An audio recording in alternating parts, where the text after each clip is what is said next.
What's up, guys? LQ here. I want to talk a little bit about Survivor 44. Now, just a reminder, I'm a huge Survivor fan. I've been a Survivor fan my entire life. I mean, it feels like it. Obviously, premiered when I was 20, 42 now. So, literally, Survivor has been a part of my life over half of my life. Watch every episode, never miss an episode. And I have to say that ever since Survivor 40, Winners at War, I've been losing interest in Survivor. A lot of reasons for that. Some of the, um, well, number one, the fact that they shortened the game to 26 days. Not a big fan of that. The challenges are getting super repetitive. Obviously, the locations have become very repetitive. It's all the same place now, and I realize they do that to save money, but it makes the show less exciting. Not a fan of not a fan of the way that I hate the word. I hate woke. Woke isn't the right word for this. Um, every By trying to create diversity in Survivor, which I applaud. I definitely applaud. The idea of getting more African Americans, getting more Hispanics, getting more people from different cultures in the United States, getting more of them opportunities to play Survivor. I think is a great thing. But we've also seen in this process, we've seen in this effort for Survivor to make the show more diverse, it's very surface. It's all about what color skin are people, or what are people's sexual orientation. Survivor has really lost all of its diversity because when I think of diversity, you know, I like to think of diversity in people, diversity in viewpoints, diversity in worldview, diversity in the way that people see the world around them. Survivor used to have that, right? Survivor used to be this great social experiment. You take people from different corners of the country with different worldviews, be they political worldviews, religious worldviews, whatever the case may be. You take people with different worldviews, put them on the beach together, and have them create a new society. That's not really what Survivor is doing anymore. Everybody has the same worldview now. Everybody is vetted very well by survivor casting to make sure that everybody has this same type of worldview.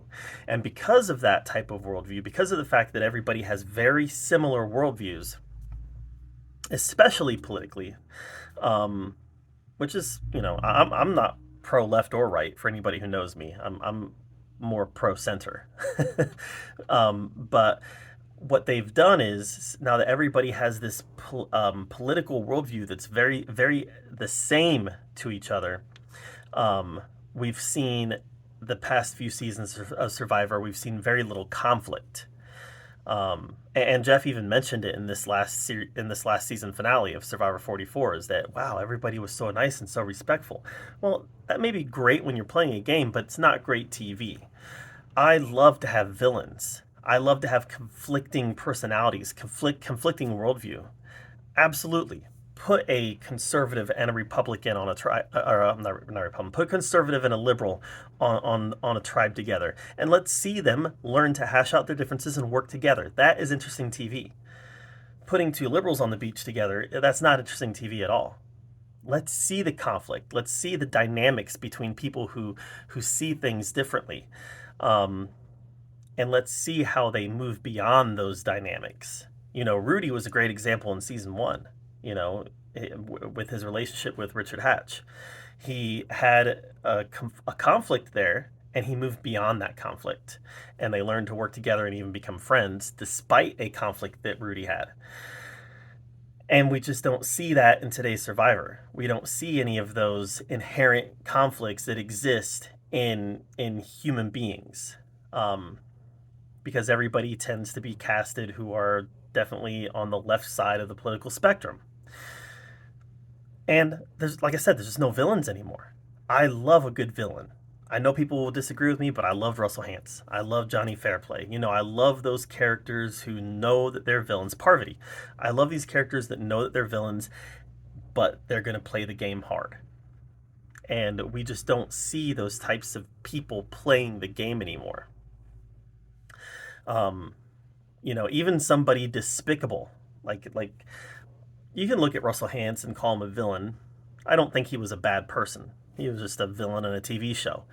You look at Colton and you say, okay, Colton was a bad person, but he also brought conflict. He also brought a certain level of entertainment value to the show simply based on the conflict that he brought.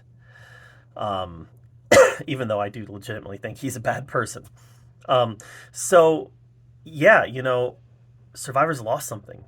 Not just 12 days or however many days they have, 13 days, not just 13 days, not just innovative challenges, not just different locations that can mix things up. Survivor has lost conflict. And in a social experiment where you're bringing different people together to have them create a new society, conflict is something that creates that entertainment dynamic. And Survivor's completely lost that. And because of that, I'm getting less and less interested in the show. Some people might like that. Some people might like sitting down and watching 20 people sing "Kumbaya" on the beach for an hour and feel really really bad when they have to vote somebody out. I don't want that.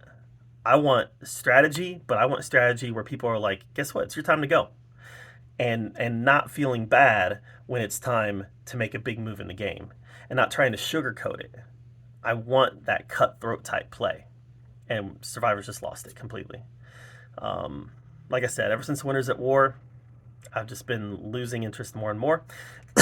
And maybe it's my age, you know? Clearly, Jeff is trying to appeal to a younger group of people.